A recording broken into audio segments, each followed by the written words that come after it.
the most delightfully fascinating character in the realms of mystery, Charlie Chan.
At Pine View, near Lake Tahoe, Charlie Chan is endeavoring to find out who killed Landini, the noted opera singer. Suspicion falls equally on Ward, the owner of Pine View, Romano, Swan, and Ryder, all at different times married to Landini. Pretty Leslie Beaton, to whose brother, Hugh, Landini had been engaged, also is suspected when her scarf is found in the dead woman's hands.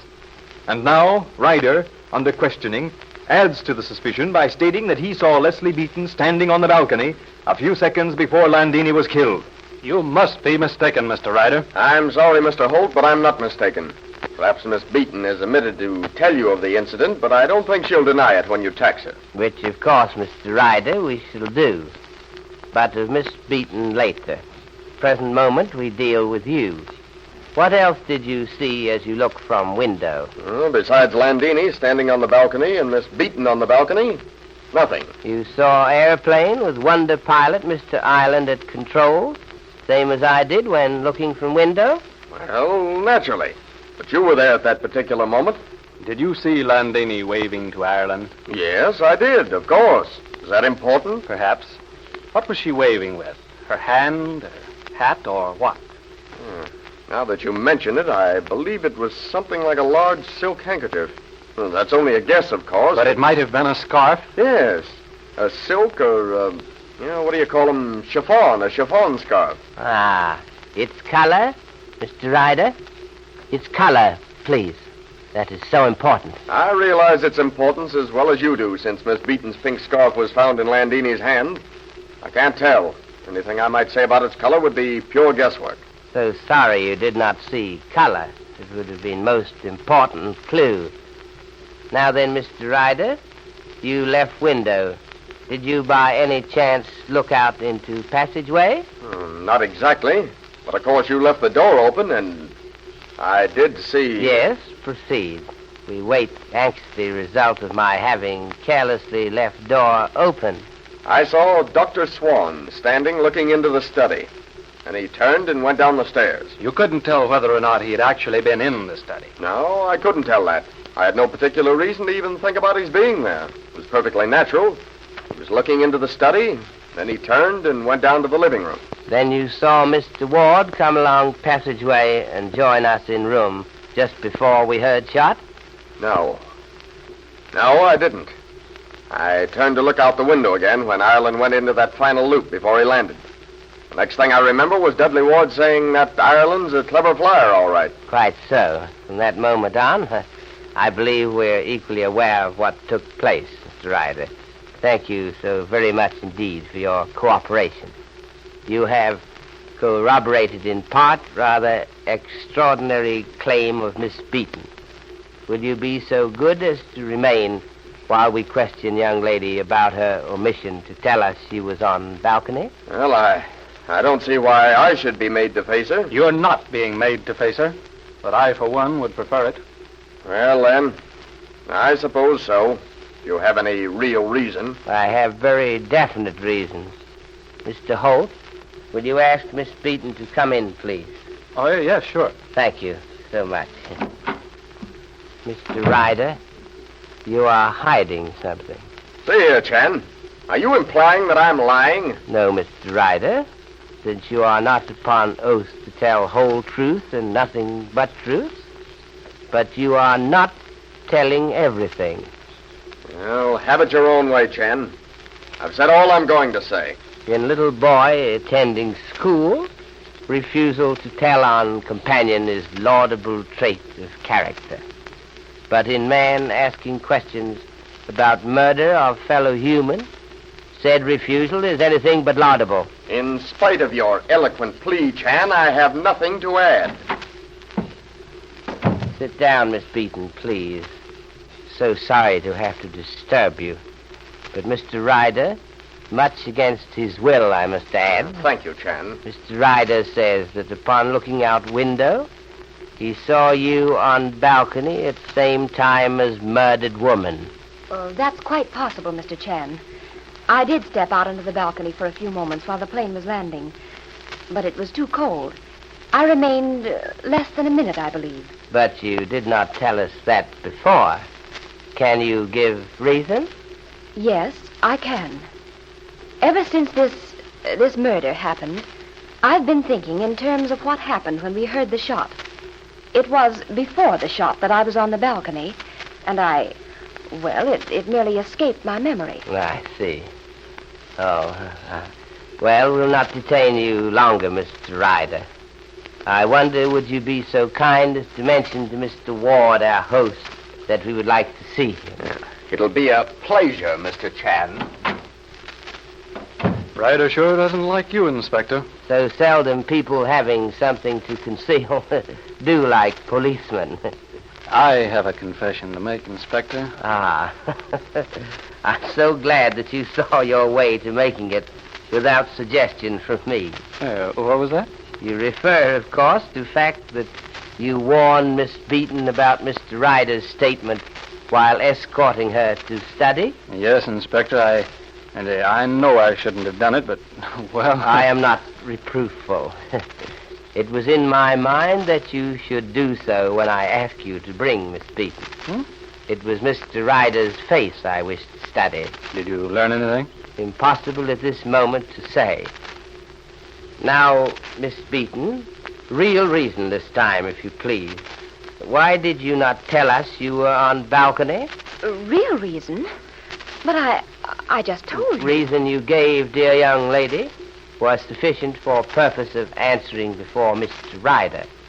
But for purpose of assisting us, Mr. Holt and me, in solving mystery, no, not quite enough. But honestly, really, Mr. Chan... One moment, please. Perhaps it will be easier if I explain you did not mention that you saw your brother. You knew? I surmised. Your brother, furious at Landini sending for Ireland, was standing outside house. He showed his anger quite plainly. You saw him. You also saw Landini. You thought it possible that in fit of unreasoning rage, your brother might have killed Landini. So, you tried, loyally to shield your brother. It was unnecessary gesture. You mean that my brother could not have killed Landini? At moment of which you suspected him, he could not have done so. You see, angle of bullet disproves that. But of course, about angle of bullet you do not know. That does not preclude suspicion of your brother at earlier time. But I only wish to show you. Please be honest and open with us. We have only desire to help you. I'm so sorry, Mr. Chan. I really am. And ashamed. Come in. Oh, Mr. Ward and Mrs. O'Farrell. Yes, sir. I was bringing Mrs. O'Farrell with me to see what you would like to eat. You've both been at it for hours without a stop and without eating. I met John Ryder as I was on my way up. He said you wanted to see me. Have you learned anything? A little, Mr. Ward, but so little. Mr. Ward, we sent for you to ask this question. When you were on way to turn on landing lights, did you pass anyone in hall? Why, I don't think so. You see, I went down the back stairs. As you know, I met Cecile. Yes, of course. But think, it is important. Did you see Did you see Dr. Swan or Mr. Romano? Yes, I remember Romano. He mentioned something about Ireland coming so close to the house as to nearly take the roof off. And that's no lie, and it isn't. He came so close to that back wall, you'd think he was trying to land on the balcony.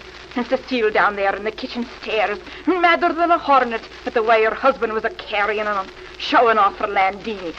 Begging your pardon, Mr. Ward. But that's the truth, and it is.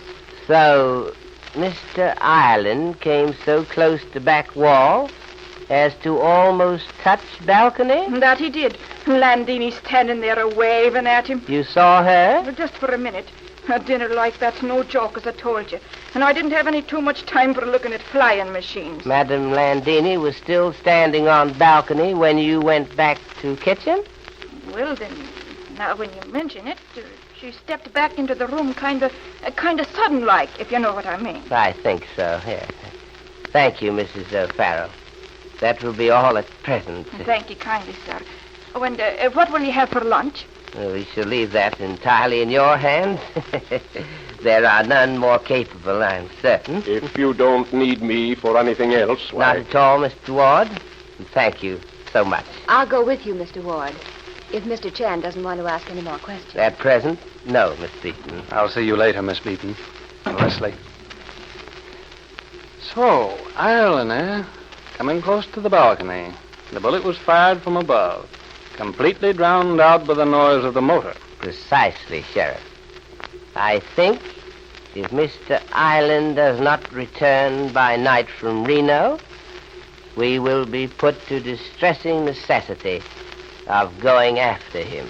So, Ireland, Landini's wonder pilot, falls under the scrutiny of Honolulu's detective. Well, we'll have to await developments. After your sponsor has delivered his message, Inspector Chan will be with us again.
Well, Mr. Chan, we are all wondering what little Chinese tidbit you have for us this evening.